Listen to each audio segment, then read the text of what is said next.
Afternoon and welcome to the Innovations Theater. I'm Haley Burgess. I'm the Chief Clinical and Operating Officer for VigiLanz Corporation. Thank you for joining us. Your time is so valuable and it's going to be time well spent because it's my pleasure to introduce my friend and colleague, Dr. Carley Warren. She's the Manager of Medication Safety at HCA Healthcare. And we're really excited to hear her innovations and what her and her team are doing with this surveillance software that's powered by VigiLanz. Carley, thank you.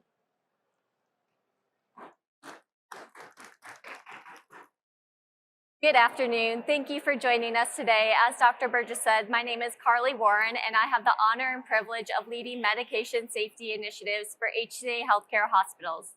HCA Healthcare is a complex integrated system of hospitals, provider clinics, ambulatory surgery centers, and urgent cares. We operate in more than 20 states and in 2022 saw 37 million patient encounters. Today, we will be focusing on how we use VigiLanz surveillance solutions to provide real-time clinical insight to our pharmacists, as well as operationalize our event reporting platform. I will refer to these as the pharmacy surveillance and safety surveillance to delineate the two modules throughout today's presentation. HCA Healthcare implemented the pharmacy surveillance module back in 2015 and just finished rolling out the safety module in February of this year throughout all of our acute care hospitals, and that will really be the focus of today's presentation in the hospital space. Before we get started, it is important to note that this presentation was supported by HCA Healthcare and does not necessarily represent the official views of HCA Healthcare, but rather expresses my views as the author.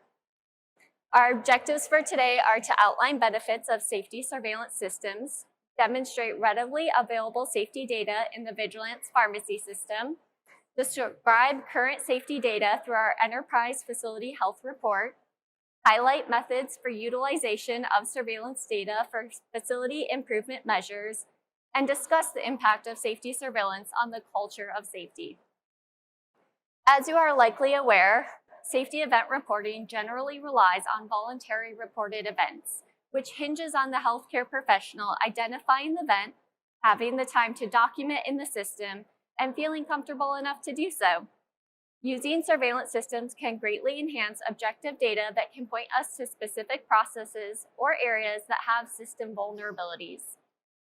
This slide outlines the usage of the data we have in pharmacy surveillance, which primarily drives our pharmacy opportunities and can be used to complement the voluntary reporting surveillance software, which has historically relied on end users to provide account of details and further prospective events. We will get into more detail on this throughout the presentation, but before we do, I think it's important to highlight the benefits. Having real-time events such as glucagon administration, drug levels in toxic ranges, and patients on potassium with above-average potassium labs can help rapidly identify medication therapy optimization opportunities. Our organization realized this shortly after implementing the pharmacy surveillance module in 2015. So for years, we have had pharmacists alerted to these opportunities. But what if we had that same alert indicative of the system opportunity in our safety reporting data as well? We have begun to use this data to rapidly identify and subsequently analyze these events, which minimizes time spent on documentation and provides a more holistic view of adverse drug events in the safety module for our quality and safety leaders. In the pharmacy surveillance module, our organization has what we call a facility health report. There are general productivity measures, measures for clinical services that the technology helps us identify, antimicrobial management outcomes, and anticoagulation outcomes as well. The boxes highlighted in orange are the targeted measures for pharmacy that we are assessing for implementation in the safety surveillance module.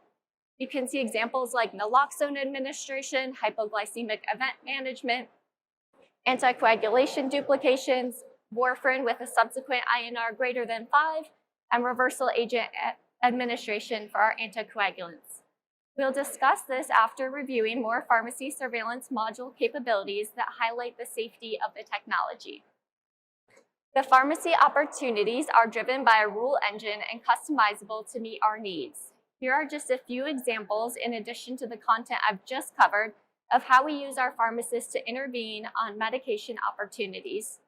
A patient could have a possible adverse drug event if their vancomycin isn't adjusted when serum creatinine levels come back elevated from previous days. Certain drug levels like vancomycin, digoxin, theophylline, lithium may predispose a patient to harm if they are out of range. So it's important that our pharmacists are able to clearly act and optimize the medication for these patients. And as you likely know, certain drug interactions can be life-threatening. And so while we try to build every safeguard in the electronic medical record, there are dynamic shifts in a patient which may not enable the EMR to prevent harm. Or in some cases, as I'm sure you've seen, alert fatigue sets in. So from the 5 drug interactions presented, the one that requires immediate action gets missed. These next several slides jump into some of our data on naloxone, hypoglycemia, and warfarin to demonstrate the value of the pharmacy surveillance module in safe medication practices, but I wanted to help level set with a definition of each as we go through the data. So our naloxone administration measure includes patients who received at least 1 opioid during their inpatient stay and then received naloxone during that same admission, which is identified by barcode administration data. We've excluded patients who are admitted less than 12 hours, who are less than 1 year of age, or have had an epidural during their stay to truly make this specific to the opportunity of inappropriate opioid utilization. The data represents 1 month from our enterprise in 2023, so of all the patients who received an opioid, 0.28% of patients receiving those opioids subsequently needed naloxone. We can compare hospitals to each other and normalize this data to identify where opioids are potentially misused and to really dig in as to why this is happening. Some specific improvements that we've been enacted over the years are in the box in blue. A great example is where we store our fentanyl patches. After identification of this data, we realized that fentanyl patches should not likely be stored in our places in the hospital where acute pain is generally treated, such as our emergency department, our PACU areas, and really other procedural areas. And so by identifying that we had patients on naloxone, digging into those events, and identifying that this was a system opportunity, we were able to kind of shift storage and have a system level opportunity. We have 3 specific hypoglycemic measures. First, hypoglycemic events where a patient has a blood glucose less than 54 after receiving insulin. The second one there in the middle, events where a patient had a blood glucose less than 54, so those same patients, but then subsequently had a blood glucose greater than 70 within 2 hours, so that we know that their low blood sugar was being managed well. And then lastly, the event of the management, so the percent of patients being managed, simply those who had good management over the total number of hypoglycemic events. Again, this data represents 1 single month across all our hospitals, and as you can see, of the patients who had insulin, approximately 10% experienced a hypoglycemic event.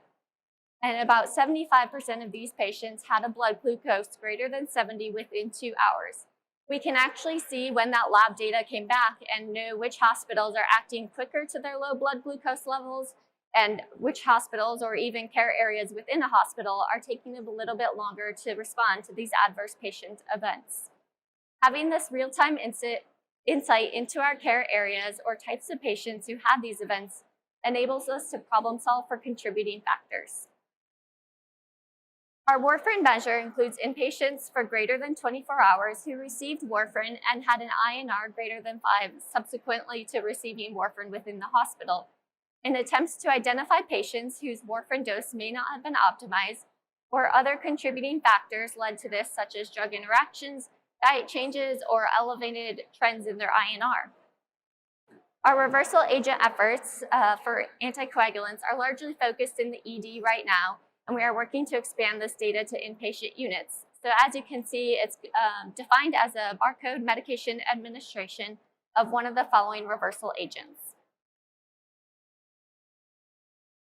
Data from 1 month in 2023 showed us that 3.2% of patients who had warfarin subsequently had an INR greater than 5.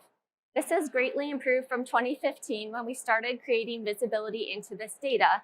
And not surprisingly, our ED anticoagulant reversal agent used most often is vitamin K. Reviewing this data allows our pharmacists to know if the patient was appropriately treated in the ED and enables follow-up for their inpatient plan. While these measures don't display all safety considerations we want to track for anticoagulation, it's a start.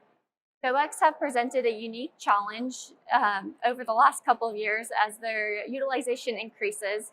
Their dosing strategies and philosophy of inpatient adjustments versus continuing what an ambulatory care provider has started have created a unique tension in our healthcare system.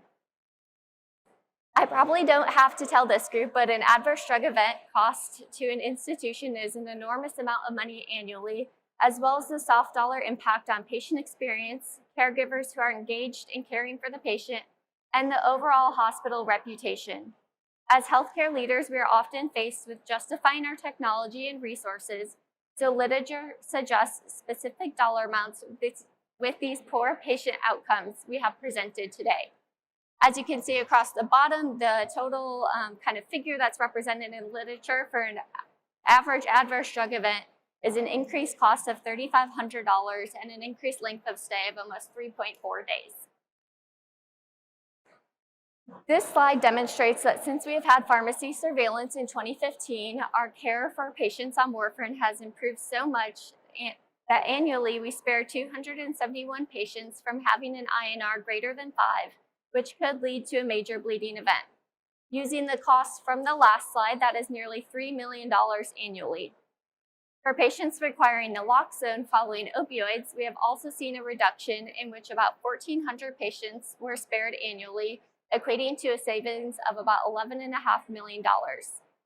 While I recognize that these calculations are not precise, given that every INR greater than 5 does not lead to a bleeding event or a major bleeding event, the data of event reduction helps show the clinical impact of the system, and the associated cost helps financial-focused leaders understand the impact to the bottom line. These last few slides demonstrate the impact of our pharmacy surveillance has had on safety. Pharmacy leaders were expected to look at this data on a monthly or quarterly basis and share it with their medication safety committees, interdisciplinary team leaders.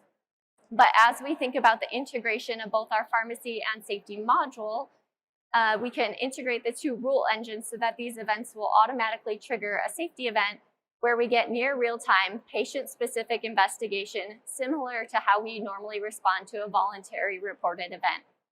We began piloting this integration work in March 2023 with the rules shown in orange on this slide. We have plans to keep piloting with potassium safety, additional reversal agents, and specific monitoring levels.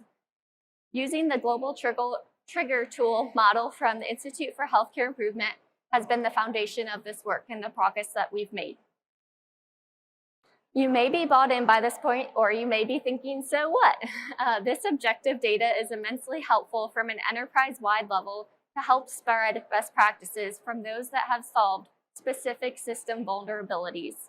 But at the local level, it also points to care areas that may have opportunity. Having the data easily accessible by leaders helps show the tangible progress and promote initiatives so that specific benchmarks and goals can be set and shared across an organization. While we use this to determine long-term priorities and goals, it can also be helpful to set short-term goals when we are drastically different than what is expected from current compliance or metric goals. This is a strategy that we've used with one of the examples I gave for the warfarin administration and INR greater than 5. We've progressively gotten better at that goal and have changed the benchmark year by year as our teams get better at managing warfarin. And that's a strategy that we use to help the team celebrate the small wins and improve morale surrounding the initiative. This may also help the overall benchmark seem more achievable as you're driving towards a safer system in your healthcare. A BCMA example is on the slide, since that is likely something we have all experienced in our careers, but the same logic applies to all the safety measures that I've shared today. The key reason this is different from voluntary safety reporting and why we can benchmark or goal set is because we don't rely on voluntary reports for this data. Focusing on achieving our goals and improving our system is our priority, but in the process, we aren't deterring voluntary reporters, how we could be if we were gleaning this data from voluntary reports alone. However, it is important to think through our audience. Defining who your audience is will ensure that the data is presented to people who can take action as stakeholders are responsible. Using the RACI model, you will identify who is responsible for the work. This may be numerous interdisciplinary care team leaders if the process crosses many departments. Second, who will be accountable for the work, and that's typically the leaders in those care areas. Next, who will be consulted about the work, usually people who are impacted by the process or our frontline clinicians. And lastly, who needs to be informed about the results and how often does that need to occur? Not only your leadership, but your care team that's involved in the day-to-day work and testing and changing those improvements in their work. Using the RACI model can help us achieve consistently safe operations and target collaboration across disciplines. When the data is objective, like this data is, it helps create and support the blame-free environment where individuals who were involved aren't ever named. The automated reports provide purely objective data. And lastly, support from hospital leaders to embed technology like this empowers those leaders of service lines and units to understand where their opportunity lies. In summary, I hope you were able to glean how system-level learning through utilization of VigiLanz surveillance platforms enables us to provide medication safety initiatives to determine the effectiveness of those solutions.